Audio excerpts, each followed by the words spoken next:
From the 28-yard line of Auburn. Bama going left to right. Bryce gets the snap, knee high.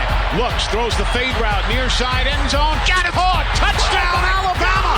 Caught by Ja'Cory Brooks in the end zone. And Chris Davis takes it in the back of the end zone. He'll run it out to the 10, 15, 20, 25, 30, 35, 40, 45, 50, 45. There goes Davis! Oh my God! Davis is going to run it all the way back! Auburn's going to win the football game!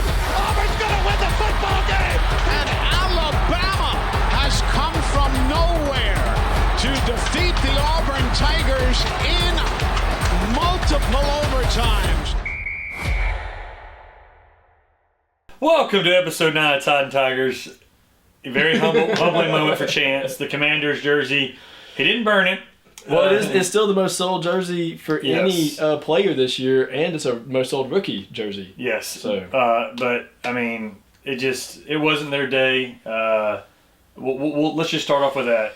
Your big plays, you had everything in the game. We probably would have had a new studio if the Commanders won. We didn't. It still wasn't the worst case scenario. It's a tale of 2 weeks. The week before, our defense dominated and did everything they were supposed to do. The week after, not so much. But then the other team, Philadelphia's defense, did exactly what we did to Detroit. They took the ball away from us so many times. So how demoralizing was it? We start the game, NFC Championship, this great drive, couple third down, couple fourth down conversions. You get the field goal, Saquon first play, touchdown. How demoralizing was that? That one wasn't. Excuse me. Bless you. That one wasn't the most demoralizing part of it. That one I was like, okay, their defense is going to be tired. We're going to come back out and we're going to score fast. Yes. And we still answered a little bit, but beyond that, we only stopped their defense. I mean, our defense only stopped their offense, I want to say, a total of 3 times all game, maybe? 4? So you bring that up, 55 points is the 7th most points ever scored in an NFL playoff game. Yeah. That just can't happen. No. I mean, and the thing is, to me, is that the first half was a great first half, very competitive, but the last 2 minutes, it was like, my gosh, there was 3-4 scores in the last 2 minutes, and you know, Washington, I feel like every time, and you were saying this all through the game, every time they would get a shot or a stop, they'd fumble the football. They'd make a mistake. Jalen threw an interception that was the big play in the game. 3 turnovers. They finally had what they've been doing happen to them. The big fumble by Eckler trying to extend the play. And that is something that every great player wants to do, is extend the play. But in these situations at this point in the game, you just either stay down or you get up with 2 hands on the ball because they're taught on defense to punch out anybody that's getting up from the ground. Yeah. And then if you go to the play-by-play, Chance, because I'd love to look at that of what happened. But, yeah, and then De'Ami Brown, you know, he's had the big couple weeks, and then he has the fumble. Keep scrolling down. Look how long that first drive was. But, yes. Yeah, it's incredible. Brown fumbles the second drive for him. Eagles score a touchdown. Eagles miss a field goal, and then they have the big play. Big Scary Terry makes an unbelievable play, and they're back in the game. It's 14-12. So keep scrolling down. So then they come and give the Eagles a touchdown. 14-12. Yes, but then Eckler fumbles, and they give up another touchdown. Yep. So both fumbles resulted in touchdowns for the Eagles. And we didn't result in any points on turnovers or stop possessions. So, yeah, that right there is going to be a huge difference in the game. And again, like besides the big play, I mean, Saquon, if you go back to the stats, Chance, Saquon had the opening run, but he only finished with 118. Well, yeah, the opening run was, what, 65? 60 yards. 60? Okay. So he only went for 57. No, that was 60. That was Shipley in the game. 60, okay. So 60. So the rest of the game, he only had 58 yards. Yeah, 58 more yards. But, I mean, 3 touchdowns. But a couple of them were close. Yeah, but if you said, man, you're going to hold Saquon to 58 yards for 3 quarters, 3 3/4 of a quarter. Well, I guess even when we were holding him to low yardage plays, they were big plays. Yep. Third down run, stuff like that. But he was a decoy in so many aspects where it didn't matter. If we stopped him, we didn't stop anybody else. Well, we were talking for weeks. They're not throwing the ball. When's Jalen going to come and finally take over game? He did. Yeah. Jalen answered the call. Brown with the big game, 96 yards and a touchdown. Devontae had a couple good catches. Goddard had the big 7 catches for 85 yards. Jalen stepped up when time was needed. and had maybe one of his best games in the last 4 or 5 weeks. I mean, look at the completion percentage by those receivers, though. The only drops were by Goddard and A.J. Brown. Everybody else targeted. Oh, well, no, okay, Saquon had one drop. But targets not necessarily mean drops. They could be deflections, something like that. So, yeah, they throw it 8 times to Goddard, he has 7 catches. They throw it 8 times to Brown, he has 6 catches. That's a great rate. And if you scroll up to Jalen's stats, 246 yards, 1 touchdown, a 110 rating. That's unbelievable. Yeah. So he played well, controlled the game. I think so much focus on Saquon. Saquon hits him with the opening punch. It didn't change the game that much because it got back to a close game. But Jalen's consistency, not turning the ball over, that's what won the game, I felt like, to me. I would say more of – offense did what it's supposed to do for the Eagles. But you had 2 players. Well, actually, I would say probably 4 players. What was it? Bo or whatever his name is. What's the linebacker that's a walk-on? Oh, yeah. Or not walk-on, but I know you're talking about, that guy. Then you had Blankenship out running all over the field. And what's his name? Cooper DeJean had a huge play and was locking down tons of our receivers. Yeah. So I think their defense matched up. I actually scrolled down 4 times. This is the scroll down section for me. So the defensive guy you're talking about, Zach Bond. Yeah, look at that. Total tackles 12. He had the most of the team. Yep. Dude is a beast, and he came on as a special teams basically guy. Mm-hmm. That's incredible. Yeah. So well, and like I said, Daniels didn't play his worst game, but he didn't play his best game. But again, he throws the pick. Perks was killing. But the 2 fumbles I thought really changed the momentum of the game because both times, for one, was the one time they get the missed field goal and they go fumble it right back to them. The other time they get a stop, they go back-to-back touchdowns. Like, okay, this is going to be a big game, and then you fumble it. The first couple plays of the drive. So defeating. So yes, just the second half was not good. 28-8, they got outscored in the second half, and they give up a half 100, more than half 100 points. So Washington I think is going to rebuild, but again, Dan Quinn's a defensive guy. We really need to rebuild. We're building. Yeah, I guess this was rebuild all of this of like, hey, these are the areas that kind of cost us when we got here. We got the quarterback. We got a good defense. We got to limit the turnovers in the most crucial games. But a lot of teams can say that now. That cost a lot of teams in the playoffs was the turnovers. You saw who was up for Washington on the free agency? De'Ami Brown and Noah Igbinoghene. Yeah. They're both up on the free agent portal, so hopefully they get retained on their contracts and stay in Washington. But yeah, I like this team a lot. Again, there's not much missing. I feel like the pieces-wise, the head team, just you can't turn the ball over. And Jaden's only going to get better, So, in our coaching, we Cliff Kingsbury. Yeah, he's staying. Yeah, he already said he already said he's not interested in any head coaching jobs, college or NFL. Yeah, he's staying. So again, I would say to me, Eagles obviously have a loaded roster and they put so much together. It actually was the difference in this game. Their stars came out to play for the Eagles, and the guys that have kind of played over what the expectations were this year, like Daniels and some of the other guys, didn't have their best games, and the stars stepped up. So the star-studded Eagles are going to the Super Bowl. Who will they play? I got the shirt on, so you should know. It was my flag football team. I'm not a Chiefs guy, but I figured I'd wear it. I did pick the Chiefs. I did call them to win, so I'm wearing the shirt today. They're inevitable. And again, everybody's going to point to the refs, and we'll get to that. But Mahomes in the clutch. I saw Trey Wingo go over this stat of guys on game-winning drives or drives to tie a game in the fourth quarter. There's been like 150 or something over the last 4 years. Yep. Or last 15 years, whatever it was. Breeze is like 5 of 10. Brady's like 6 of 11. So guys are pretty good. Mahomes is 7 for 7. Every time he's losing a game and needs to tie it or go to win it, they score every single time. That's why you can't give him the ball last. You can't do it. Even the last play of the game, it's 3rd and 9. You're like, this is an easy stop. The Bills are going to get the ball back, and he makes an incredible play. And how many of the plays on 4th and they actually do go for it, like a lot of teams do, and they're running bootlegs to him. Or like that play I showed you from the one that got the big stop or the big conversion at the end of the game to seal it.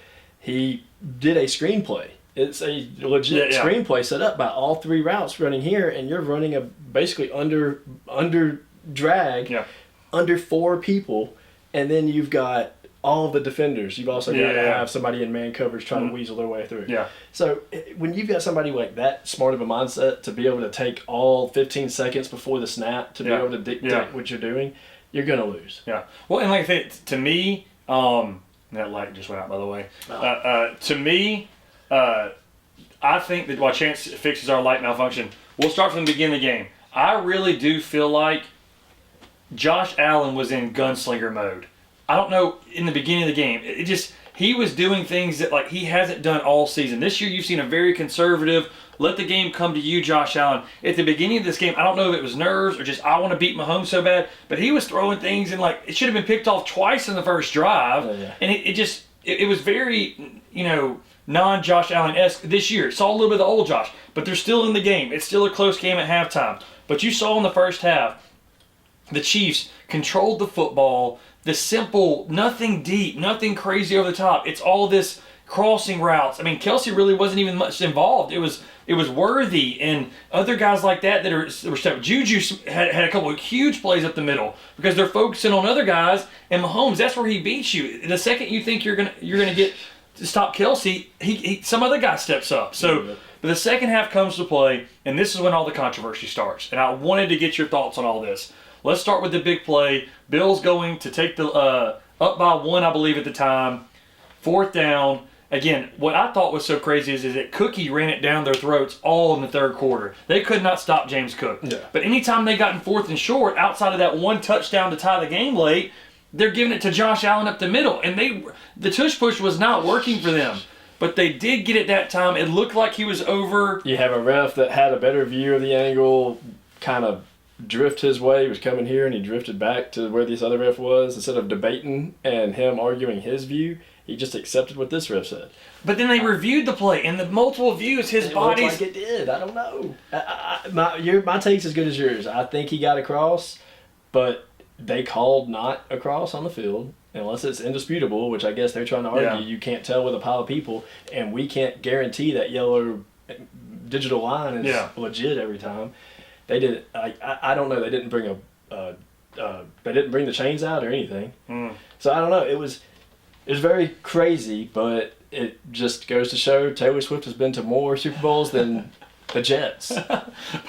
but then go back and look. Bills went for 2, don't get it. Bills go for 2, don't get it. Chiefs go for 2, and they do get it.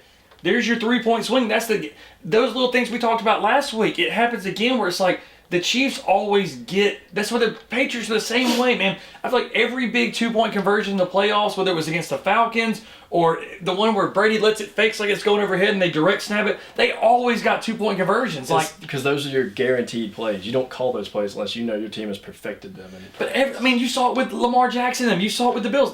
Teams just can't make 2-point conversions. But the Chiefs and the Patriots for years have always been the ones that succeed on those. And Washington's done it pretty well this year too. And Washington had a great year. But that was also where you live and you die by it. When Washington was doing it on the 4th down, they had to that first drive. Yeah. And then the 4th down, they were like, all right, we need to take these points. Yeah. So certain times you have to make a decision that's better for your game. But in this situation, like you're saying for the Bills, they probably should have just taken the points each time and taken the extra points. Well, still, here we are. We're down 3. They get the ball back, and he makes one of the most incredible plays I've seen from a quarterback and throws it. And you're like, he's about to get sacked. He throws it up, and you think, who's this going to? And it goes right to Kincaid, and he drops it. Yep. I mean, you got to catch that ball a chance. Exactly, and it was crazy. I don't know if he even needed to lay out for it the way he did. He just needed to secure the catch and then go to the ground. Instead, he tries to make a diving catch and catch it with his armpit.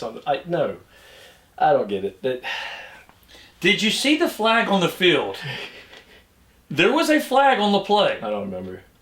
And then it disappeared. I don't remember. So was that if he caught the ball that there was going to be a flag and they were going to pull it back for some sort of... Was it a flag or could it have been yellow confetti that flew from the... I'm just telling you, Nance said there was a flag on the field, and then also when he didn't catch it, flag got picked up.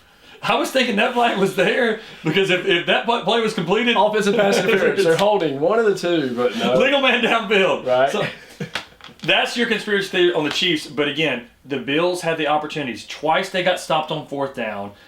Big drop at the end of the game. They had the opportunities to win this game, and they fall short. And still, again, at the very end, like we talked about earlier, they got 2 timeouts or 3 timeouts. The Chiefs get the ball. They immediately get a first down. Of course, he runs out of bounds, so they still get 2 more shots. And it's 3rd and 9, and they run a little slip screen to Pirine. Yeah. And again, what do you think about this? So many times teams run the clock, run the ball, and punt it back to the other team and rely on their defense. Yeah. Reed puts it in Mahomes' hands to win the game. Yeah. Whether it's a quarterback sneak or whether he's throwing the football on 3rd and 9. If he drops it, that's a huge play because they got all the time in the world and they throw it and they get the first down. Is that experience? Is that because, hey, we've done this sometimes? Like, is that the advantage the Chiefs have? Is because they've won so much that they're not afraid to do things like that? I don't think it's just because they've won so much. They've been successful at doing things like this all along. So I think Andy Reid trusts them in doing this. I don't think it's... I think it's all about their culture. They do it in practice. They have fun with it. Reid lets them play how they want to play. Yeah. And then I think when it comes to game time, he trusts Mahomes to say, do you want this or not? And then he's going to let him be him because this is never going to hurt Reid's legacy anymore. Yeah. He's proven himself. Yeah. He's just letting this team be them. And that's my exact point, is that I feel like that they go win the game. Like, they're like, we're not going to leave it up to them and our defense, even though our defense is great. And Chris Jones, again, played incredible. Yeah. And Spags is just one of the best defensive coordinators, I think, ever. But they're like, hey, I don't care if we possibly miss this. Let's not play what ifs. But teams that have never won are probably, like the Ravens, would have probably ran it to Derrick Henry right there. Of course. And then played to their defense and hoped the other team didn't score. Yeah. Where the Chiefs are like, dude, we've already won 2 straight. Let's put a nice little play together, get the first down, and be done with this game. And that's what happened. And it's a sign of a champion, man. You can't say enough about they did make the plays at the end. Yeah, there were some controversial calls, but they made the plays at the end to win the game, you know?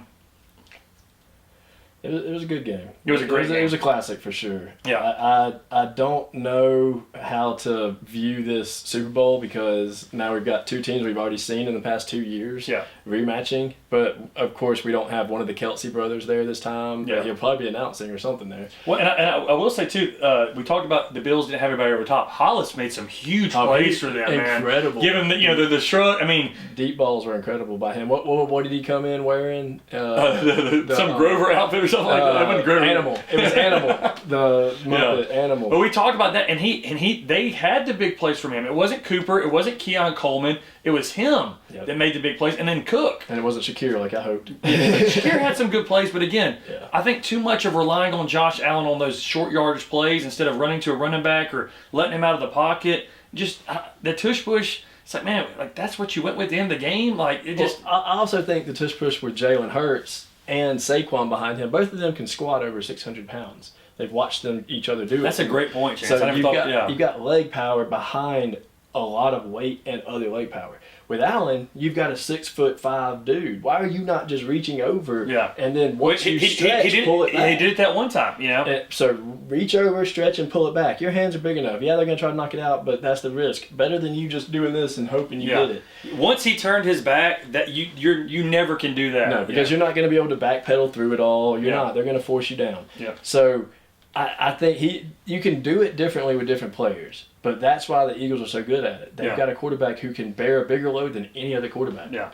Well, and again, now America's team, the Eagles, which is not really America's team, but everybody will be cheering for them. And Jalen, Philly streets after it all. Yeah. They got Saquon. They can maybe answer. We'll have our Super Bowl preview next week. We've got Pro Bowl coming. Yeah, Pro Bowl, and we'll pick the Pro Bowl later. But yeah, Mahomes doesn't make the Pro Bowl. Doesn't matter because he never is there for the Pro Bowl because he's playing in the Super Bowl. But yeah, we'll preview those Eagles and Chiefs next week. Look, hopefully it's going to be a good game, and it's not going to be a end of the game pass interference call like we got last time. But I think Jalen and Mahomes will put on a show, and both teams will have a great game. So I mean, history's on the line. 3-peat. So we'll talk more about this next week. We'll talk more about it. But that's why I kind of don't want them to get it, but I kind of do because it's history. But I don't want the Eagles to win because they beat Washington so bad. So it's a double-edged sword here. Very true. So, but it was great. Always, that's one of my favorite weekends. I feel like I say this every week, but 4 of the best teams in the world playing back-to-back games. It's always a special treat, and it lived up to the billing. So, all right, other football game going on this weekend.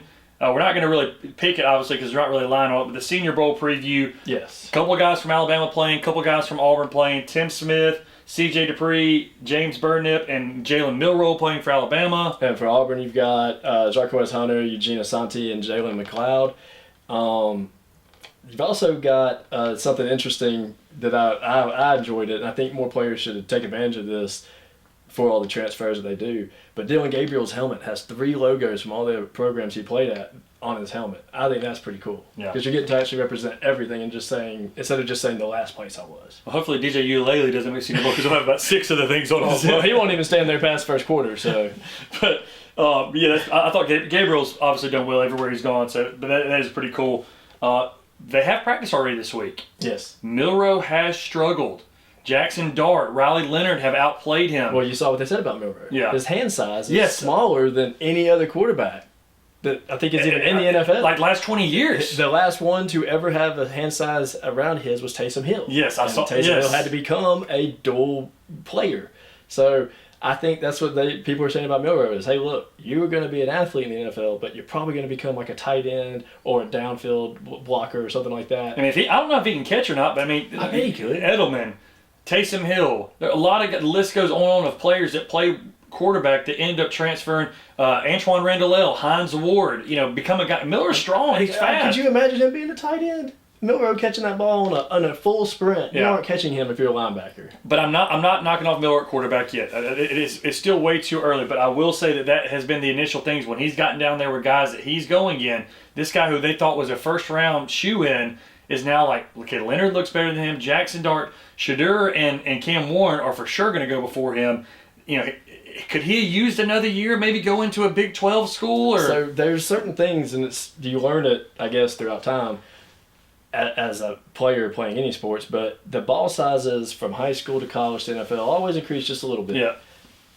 I've got a large hand. Yeah. And I can barely get my hand in a great grip on a college size, much let alone an NFL size. So when we were playing flag and stuff like that and throwing the ball, if it was a college size ball, I'd get much better throws and accuracy. With NFL size, that ball was slipping out or going different directions, and I think that's what the NFL notices about quarterbacks in his situation. Yeah. Is they're going to say, look, he was barely accurate at Alabama. Yeah. We don't want that inconsistency here, so we want to turn him into some position. We saw like Kenny Pickett, who struggled in the NFL, even with gloves. Would wear gloves, yes. So that's a great point, Chance. And again, this is going to be an interesting story to see how this week, because again, the Senior Bowl is a big week. Have you ever been? I mean, it's in Mobile. Have you ever been to it before? No, I've never actually attended one. I would love to go do that sometime. Maybe even like next year. Let's go down to the Senior Bowl, because that to me is a huge week for a lot of people. It is. The last showcase. Last showcase. But again, you're with a lot of guys that are on the same path that you are. So it's a very interesting week. Some of the notes earlier, Elijah Arroyo for Miami is absolutely dominating the tight end out of there. Is he? Okay. So that tells me they had Restrepo, they had him, they had that may be the most disappointing team of this year because they couldn't make any stops on defense. But that team was loaded. Yeah. Reminds me a lot of the Florida team from 2020 that had Pitts and Tony and Trask. Yeah, but the defense couldn't do anything. That was the worst defense Florida had in 30 years. Yeah. So it's like, man, if those two teams, Miami this year and Florida of that year, had any sort of a defense, they would have been playing in maybe the Final Four of the playoffs. Yeah. But again, that to me is a huge. I'm like, God, this guy's coming out of nowhere. They had so much talent in Miami. Who's this, Walter Nolan? Walter Nolan, obviously, Ole Miss D tackle. Okay, yeah. That guy's been a monster. He has done this. He is going to be a top 10 pick. Speaking of, did you see Ole Miss got the younger Dart? Yes, it is. Yeah. So go back to. But yeah, Nolan's a huge, big time player. He's dominated. I wanted to talk about the Auburn players real quick. Okay, what about him? Hunter, to me, seems like an NFL back. Well, he's gonna be. I always thought he was underutilized at Auburn. He was, but Auburn's game plan is a spread offense where we use a running back more of a read option situation and stuff like that. So it's always a 50-50 chance that the running back's even getting the ball on handoff plays. So I think he was underutilized, but I also think that he suffered a good bit of injuries throughout those years. So we'll figure out if he can withstand all that going into the NFL and be a starting back. But I think he's going to be more like a Pacheco type situation, or he's going to be a receiving back for a team like that. Well, I'm just saying this just because of what I saw, and especially early on. I think his ceiling is like an Austin Eckler. Okay. I really like this guy is a really good football player. I just didn't think he fit Auburn's system, right? I think it just didn't work. But if he got into a good system with like a good quarterback. Put him in Washington. But again, he'll be taken later in the draft, I feel like. Yeah. But like then it's all about the positions you get into. Like you don't want to go to the Browns. You don't want to go to some like Exactly. If you could end up with a really good quarterback, because there's a lot of them in the NFL. Well, you see that's what happened with the Chiefs. Yeah. When they've won Super Bowls, they pick at the very end, and they're still picking running backs that can catch. Yeah. And what was it, McKinley or somebody a while back, and then who'd they have recently before they just got rid of him and kept Pacheco? I mean, they've had. I mean, Clyde Edwards-Helaire. He was an earlier pick, but like they've but they've had late, and the Eagles have done that too. We're like, who are these no-name running backs, and they end up having huge games in the Super Bowl or wherever. So yeah, a lot of the running backs quality can be taken late, but again, we talk about NFL all the time. It's a durability. How long can you stay healthy for? So running backs are very much injured. Yes. And again, on that note, Saquon's MVP.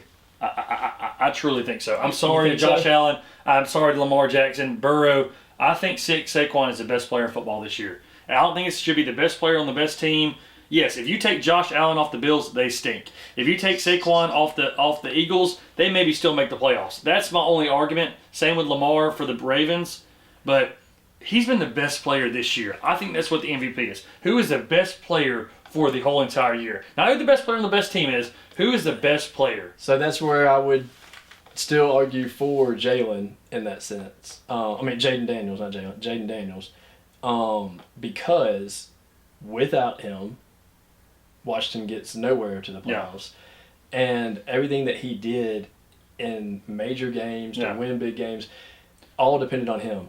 With Saquon, how many games actually depended on his running scores? Because they usually won by more than 2 touchdowns. Well, and again, a lot of that is one of the things is he put him so much in front. But again, I agree with you on the fact that he should have been over there before Jared Goff. Well, yeah. I mean, you put anybody on that team with the Lions this year, they were loaded all around. And I know Jared Goff's a good quarterback, but like Jaden Daniels meant more to his team. But it was the year they had. I know Goff had more yards than Allen, more touchdowns, so whatever than Lamar. Saquon's got to be the MVP. But again, he won't win it. But that would just be my... He will get the running back award. What's it? Offensive Player of the Year? They don't have a running back award. They would just be Offensive Player of the Year. Offensive Player of the Year, okay. And Jaden will win Rookie of the Year. Jaden will definitely win Rookie of the Year with Bo Nix in second. Yeah. But, yeah, I mean, there's Offensive Rookie of the Year as well. Not just, so is there Rookie of the Year, then Offense and Defense? I think it's just Rookie of the Year. Yeah, I think it's just Rookie of the Year, and then I think it's Offensive and Defensive Player of the Year, and then there's MVP, Comeback Player of the Year. Comeback Player of the Year, that's right. So, okay. Yeah, and St. Rogers wins that because I'll win a little bit of money. Yeah, okay.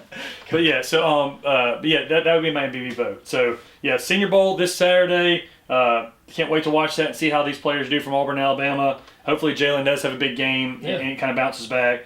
But yes, we'll have Super Bowl preview next week, and we'll get to our picks a little later for what's to come this weekend. Big basketball weekend, the SEC. It is the biggest conference in the world right now, but in the maybe the greatest conference ever in basketball history. So can't wait to get your picks. You were undefeated last week. And no, it's 4-1. 4-1. I'm sorry. 4-1. So we'll do better. Yeah, we'll do it.